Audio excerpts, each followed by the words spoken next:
Welcome to the cima revision program, November 2011, Enterprise Management. I'm Gajendra Narachi. This is the second episode. We are starting with the topic Project Management. Project Management is 40% of the syllabus, which is a very important area and is the easiest area for students to score marks with because it's very practical. We all have done projects from a very young age in life, in school, university, office, or in day-to-day practice in terms of playing cricket. Everything is a project. Even if you're playing cricket, you need to have the stumps, the balls, bats, and everything. So that's also a project. But there's a small definition for the project. You don't need to remember, but it's very clear.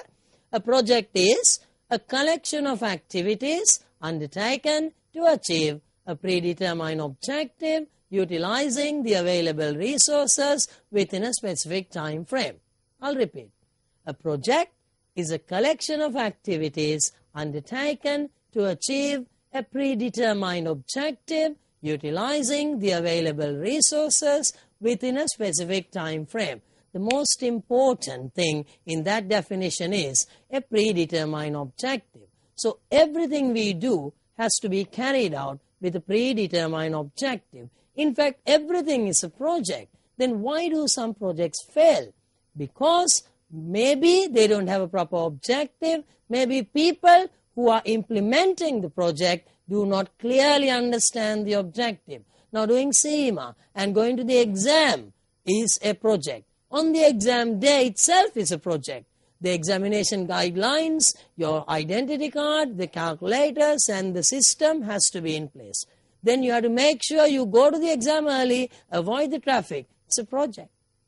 It's a project. If you're 5 minutes late, 5 minutes is not the issue. You have plenty of minutes, but the psychological impact is very high. So everything is a project. I spoke about a very simple project doing an exam. In day-to-day life, we have projects. Having a quality sleep is a project. So that's a basic fundamental. Then we can look at a complex project like putting up a highway. Now you see around Sri Lanka, there are plenty of highways coming in. You see how complicated those projects are. Now, this is what you get in the exam. Most of the time, the examiner gives construction projects. Why is that? Why do examination questions have construction projects? The answer is simple. It's very complicated. Whatever you construct, there is a problem. Either the neighborhood or the environment or the atmosphere, because it is complicated. That's why you can always learn from reading newspapers the project management. There is no qualification as such for project management. You have to be practical. For example, let's say you're a qualified engineer managing a construction project. You can have all the mathematical background and all these margins. But then, if you don't come there early in the morning, and if you don't see how the masons work, and if you don't see how the cement has been mixed, you are in trouble. And that's why project management is very practical. There are no two similar questions in project management. Each project is unique. Apollo 1 failed. Apollo 2 was successful in landing a man on the moon. So they didn't call it Apollo 1 extension. It's Apollo 2, a completely different thing. So no two projects are the same. It's a simple syllabus area. It's very easy. Please pick the project management question. And when you see that, you should tell yourself, I'm going to get full marks. That is the whole story. Take a highway, for example. How do you manage a highway? What's the objective of a highway? Simple. Improve the transportation of a country, facilitate foreign direct investment, improve the general lifestyle. Are there problems in a highway project? Plenty of problems. What's the first problem? It affects the existing traffic and the local neighborhood. I mean, how do you drive when you're putting up a highway? So complicated. People complain. Most of the people have a short-term view on it. You see, a long-term view is, as I told you earlier in strategy, there's a sacrifice. But then again, who will get affected? All the people who lived in the area near the road gets affected. The houses are broken. Are they angry? They're angry, they're disappointed, they're frustrated. They were living there for generations, isn't it? Nobody likes that. But then again, how do you put up a road? How do you expand a road without clearing it? Which is very important. So that's why project management is very practical. I mean, you can have a legal right to expand the road. And you might go there and the villagers might whack you. Actually, they might chase you out. So that's what is required in the exam. how you're going to manage a project. You can't manage it from theory, you can't manage it from knowledge, you can't manage it from anything else but common sense. You need to really understand the situation of a project. If you're monitoring a construction site, you have to get up early. Not only that, you have to be alert in the night.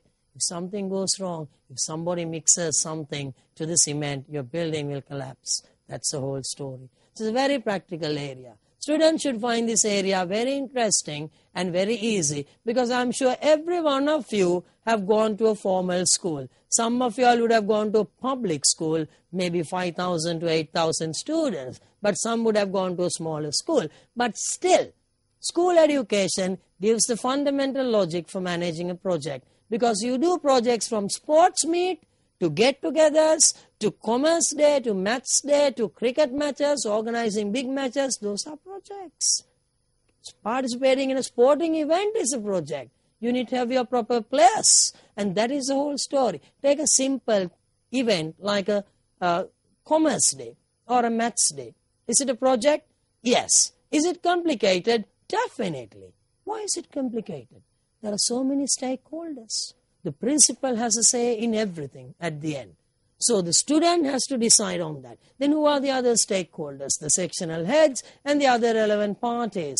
Then if you are the president of a commerce society or a math society, you are the project manager. You have uphill task. What is the task? You have to speak to your own friends, same age, we call them peers. They are not going to listen to you. They're never going to listen to you. So that's the toughest project you'll ever manage or you have ever managed in school. In the organization, when you are a senior manager, the junior person will always listen to you. No questions asked. So those projects are easier. Why I'm telling this is, you need to be confident in the exam. You have done project management. Yeah, when you come to a class, you will fine-tune your knowledge on certain definitions and guidelines.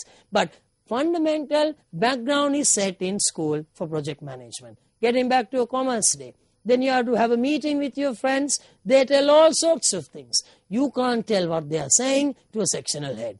He will be angry. You can't tell what your friends tells you to the principal. He will be angry as well.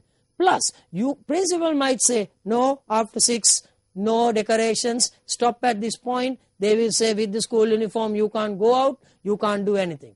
Then your friends will ask you, hang on for a second. If we can't go out from school and speak to the person who provides the camera, the video, how can we get the deal done? If we can't distribute the invitations to the other schools during the school time, how are you going to do it? Looks complicated, isn't it? You have to find a way. I'm sure you could have found a way at that time which was very effective. That's why you're here. So that's how you manage a project. You need to strike a balance between all these stakeholders. There's only one question you can get from project management, and that is how to manage the project. Then there's somebody important in a project. Who is that? Who is the important person? That's the person who manages a project. We call him the project manager.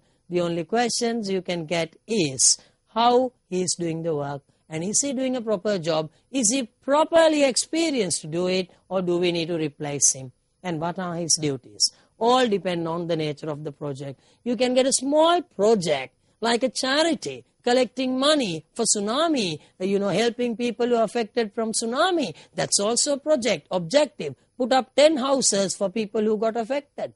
Charity project, but there should be clear objective. What is the objective?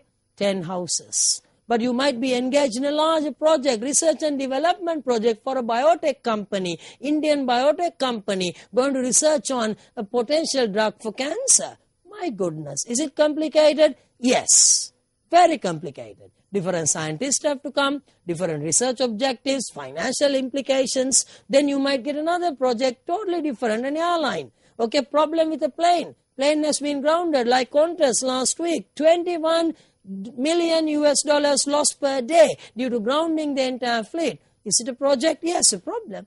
Somebody has to raise the hand. Who is that? Project manager. Why did you do that?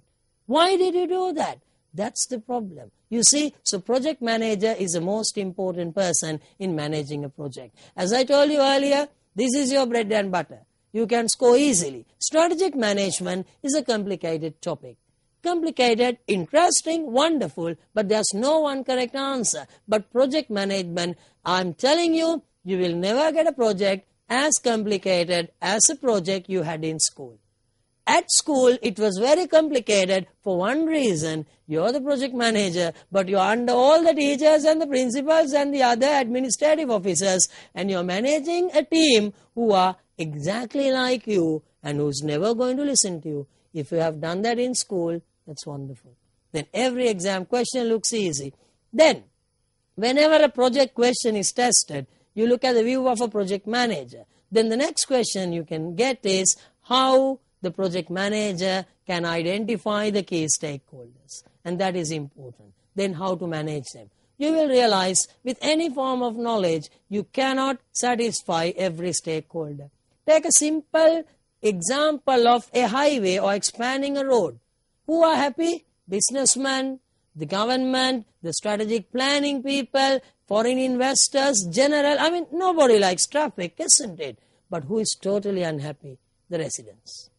Yeah, you can tell things, you'll give a new house, but it's changing their livelihood and the system. Then the pressure groups and the people who lived on that area.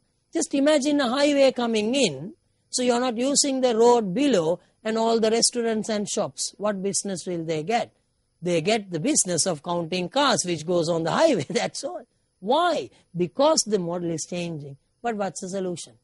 Strike a balance. You have to undertake the project. Highway has to come. Road has to be expanded. It has to be done in a proper manner, in a practical manner, using common sense. No legal things. You can't say, we have a rule, you have to go. No, you can't. And that's why you need maturity to do this paper and maturity especially to answer the project management question. You cannot basically do the things you like to do. You need to clearly understand the stakeholders.